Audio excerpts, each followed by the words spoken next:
Se você quer saber um dos 5 motivos da física ser uma das matérias mais complicadas que existem, fica aí com a gente depois da vinheta.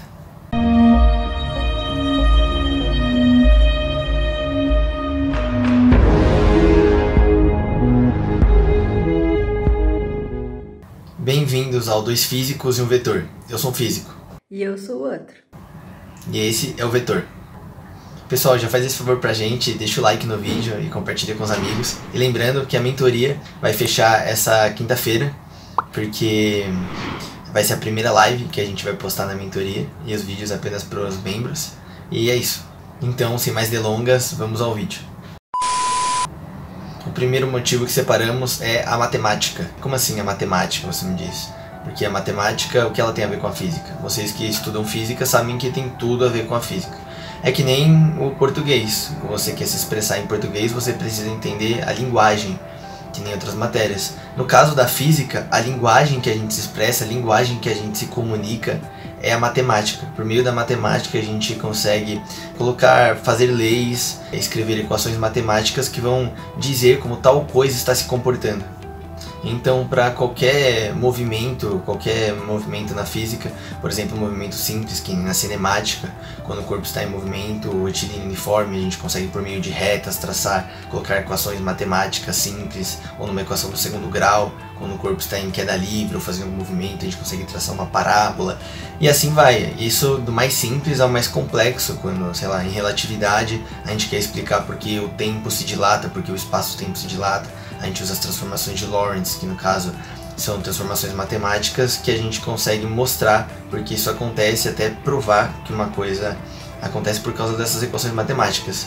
Então é assim que funciona. Então, pelas pessoas no ensino médio, no ensino fundamental, assim vai, não se interessarem muito por matemática, porque sim, é um pouco difícil, é um pouco abstrato, porém, como a educação, principalmente no Brasil, não é uma das melhores, principalmente no ensino público e muitas vezes também no ensino particular, as pessoas ficam com defasagens muito grandes em matemática.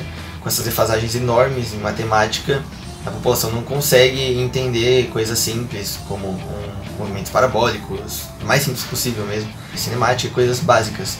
E quem dera coisas mais complexas que a matemática pressupõe. E outras diversas coisas que, na verdade, nós não temos nem certeza se a realidade age de tal forma, e a matemática consegue até prever antes da observação desses fenômenos físicos. Por exemplo, no caso, ondas gravitacionais e outras coisas. Algumas partículas subatômicas, algumas partículas, na verdade, que matematicamente a gente conseguia prever que devia existir alguma coisa ali, e só anos depois, com alguns experimentos, que conseguimos descobrir que aquelas partículas realmente existiam. O segundo motivo que a gente vai colocar aqui é a abstração mental. O que seria a abstração mental? Se vocês assistiram já as séries Genius, que na primeira temporada retrata a vida do Einstein, mostra, de certa forma, como ele fazia para pensar fisicamente. O miserável é um gênio! Eles costumam fechar os olhos e observar e tentar imaginar certo fenômeno físico e tentar imaginar o que realmente está acontecendo. Essa abstração mental, esse sentido de fechar o olho e imaginar o que pode acontecer, o que está acontecendo, é uma coisa que ajuda muito na física. Por exemplo, outra coisa que você usa bastante isso no xadrez, porque existem diversos movimentos para quem sabe joga xadrez pra valer, né? Tem um site chamado chess.com, não tá patrocinando a gente, mas para quem joga xadrez de verdade sabe que é um jogo muito complexo, mas muito complexo. Os profissionais com rate muito alto, mesmo quando você vai estudando, você percebe que existe um certo momento que você nem tá com o olho aberto, mas você tá dentro da sua mente, imaginando quantas jogadas à frente, o que pode ser feito, o que vai acontecer. Exatamente, a física funciona assim de certa forma, só que num espectro maior, né? Porque o xadrez tem um limite de jogadas.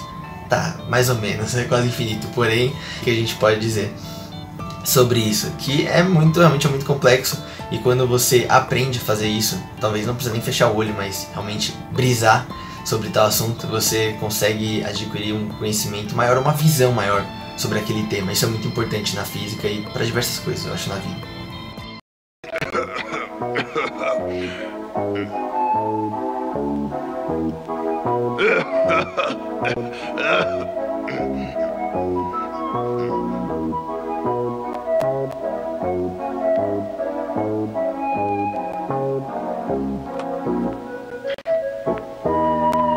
Mate!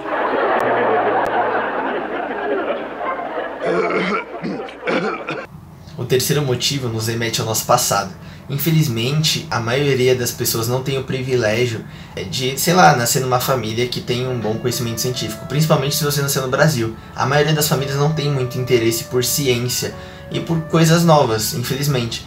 Então, a chance de você, se você é brasileiro, a chance de você ter nascido numa família que não tem nenhuma curiosidade científica, ou seja, quando você é criança e, não sei, pula numa poça de lama, você fala que o pai tem que concordar com isso? Não! Porém, quando você pega e dá uma bronca na criança, quando ela quebra um copo e quer ver como é que os cacos de vidros estão espalhados, isso é curiosidade científica. Toda criança nasce intrinsecamente com uma curiosidade científica, de quebrar alguma coisa, de querer quebrar as coisas, de querer mexer, derrubar, olhar, se sujar. Não existe uma criança que vê uma poça de lama e, pelo menos bem pequenininha, ou seja, e não queira pular na poça de lama, não queira brincar com as coisas. Não, George! Tem que ver se é seguro pra você.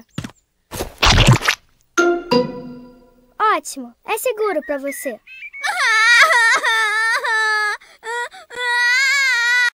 Não quero ver como as coisas funcionam. Porém, muitas vezes os pais, dando bronca, destroem a criatividade dessa criança. Então, os adultos que ficaram dessa forma, eles perderam a sua criança interior. Perderam o seu cientista interior. O Neil deGrasse Tyson fala isso, é um cara que eu admiro muito. É um cientista bem reconhecido hoje em dia. E ele diz isso, que os adultos, no caso, que perderam... Os adultos que perderam a curiosidade científica, a curiosidade por saber mais, eles perderam a sua criança e é muito difícil depois encontrá-la, se você realmente abandonou ela tem muito tempo. Porém, nunca é tarde, não importa a sua idade, você sempre pode aprender coisas novas, isso que é mais importante. Outro motivo também, que é o quarto motivo, se diz muito aqui sobre o Brasil. O Giovanni mostrou em um vídeo desses que a maioria dos professores que leciona física no ensino médio, ensino fundamental, eles não são realmente formados em física. E qual o problema disso?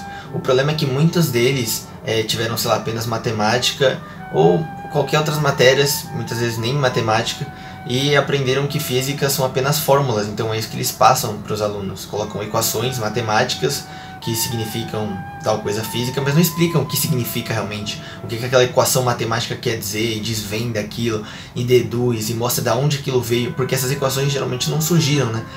Foram criadas a partir de fenômenos físicos que observamos, e assim elas foram criadas, cada uma com a sua história, cada equação uma mais bela que a outra. Então a física é muito mais complexa que só equações, a ideia, a física por trás. Então por esse motivo a gente acaba tendo um ensino enferrujado de física, que as pessoas não estão entendendo nada, decoram para a prova, não entendem a beleza de tal coisa, e acaba sendo uma coisa maçante que faz com que os estudantes acabem adquirindo medo de física, achando que é um negócio só de decorar, que não é possível entender, e acaba só atrapalhando que formemos excelentes profissionais em diversas áreas no futuro. Esse é um dos motivos. E depois de ouvir tudo isso, você pode estar se perguntando, né? Tá, então a física não é difícil? Não, a física é bem complicada. Claro que no ensino médio, ensino fundamental, se você tiver tudo de maneira certinha, você vai ver que não é tão complicado assim. Não é uma coisa simples até, não tem tanta loucura. Porém, quando as ideias vão evoluindo, e atualmente, pelo menos olhando para a história, olhando para o nosso passado, olhando para o passado da física, da química, nós nos encontramos num período atualmente que já estamos descobrindo coisas bem mais complexas, que pedem uma abstração mental muito maior de nossa parte, principalmente quando você está fazendo uma faculdade de física. A trajetória mostra uma shuriken jogada do ninja A para o ninja C de cima de uma árvore. Eu só preciso definir a força que seria necessário para a shuriken correr todo esse percurso.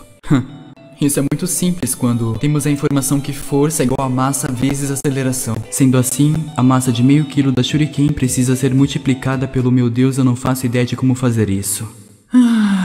Quero destruir Konoha agora. Então a quinta razão, né, para a física ser tão complicada, ela tem a ver também com o limite do conhecimento humano. Porque, no caso, ele extrapola barreiras entre o conhecido e o desconhecido. E isso é excepcional. Porque se a gente pegar os casos mais extremos, por exemplo, vamos pegar a relatividade, no momento que algumas equações não batiam, quando a gente calculava coisas muito rápidas. Imagina, por exemplo, a abstração mental para você pensar que o espaço e o tempo estão interligados. Era uma coisa que não fazia sentido nenhum na época. Que até hoje para muita gente não tem sentido nenhum o que isso quer dizer. Muita gente acha que entende isso, mas não entende. Que nem a física quântica, né? Tem gente que fala, se você acha que você entende, tem professores nossos que falam, se você acha que você entende a física quântica, quer dizer que você não entende nada sobre física quântica. Então, voltando nesse assunto, imagina a abstração mental para você imaginar que essas duas coisas estão interligadas no espaço-tempo, ou que alguma coisa pode pegar e ter uma gravidade tão forte que pode dilatar até a luz. Ou seja, hoje, até depois que as ideias já foram passadas, até que é possível você entender. Mas imagina a pessoa que teve aquela ideia, imagina a abstração que ela teve que fazer. Claro que isso não partiu só dela, foram diversas pessoas, diversas ideias. Ninguém descobriu do zero já uma coisa tão complexa. O ser humano vai descobrindo coisas menos complexas até chegar nas mais complexas. É um contínuo, não é um descontínuo, não é um abismo que a gente pula do conhecimento. As pessoas que estão de fora da ciência, ou até os estudantes de física do ensino médio que ainda não passaram na faculdade, às vezes pensam isso, que o Einstein descobriu tudo, que tal pessoa descobriu tudo. Mas não é assim, é um contínuo no conhecimento. A pessoa pode até ter feito tal descoberta, porém nessa descoberta que ele fez tem todos livros que embasaram isso. Por exemplo, as coisas do efeito fotoelétrico, tinha todo o conhecimento antes de Planck, que Planck tinha feito, e assim antes de Planck outro cientista que tinha um conhecimento embasado para Planck chegar naquilo. Então todo o conhecimento é construído, a gente vai construindo alicerces. Tanto que as pessoas se assustaram muito quando a gente viu que as coisas estavam dando errado. A gente teve que fazer a mecânica newtoniana toda de novo, né? Porque viram que a relatividade lá de Galileu não estava dando certo. E na verdade era que a relatividade não estava dando certo para um certo momento, né? Que era quando as coisas andavam muito rápido. E aí viram que tinham que usar as transformações de Lorentz, fazer e começar a montar a relatividade restrita e depois a relatividade geral e assim por diante. Ou seja, essas ideias, elas são construídas aos poucos. Porém, chega num momento que quando você está na construção dessas ideias, quando você sabe o limite daquela sua área, fica muito complicado você realmente conseguir dessas novas ideias. E com isso é muito estudo, muito amor pelo que você faz e perder muito tempo para conseguir ajudar com que a humanidade evolua cientificamente e aprenda coisas novas, ajudando a construir tudo isso que a gente construiu até hoje. O ser humano, sem dúvida, é um ser magnífico que já conseguiu alterar o mundo de maneira que provavelmente não vai se voltar atrás, principalmente se o ser humano não for extinto e a gente conseguir alcançar outras espécies, outras galáxias, na verdade não espécies, e outros mundos, né? Se assim vocês me entendem. E é isso, esse vídeo foi bem reflexivo, espero que vocês tenham gostado. Não deixe de deixar o like, de compartilhar com os amigos, o link da mentoria está aí embaixo. E até a próxima, tchau, tchau, abraço, gente.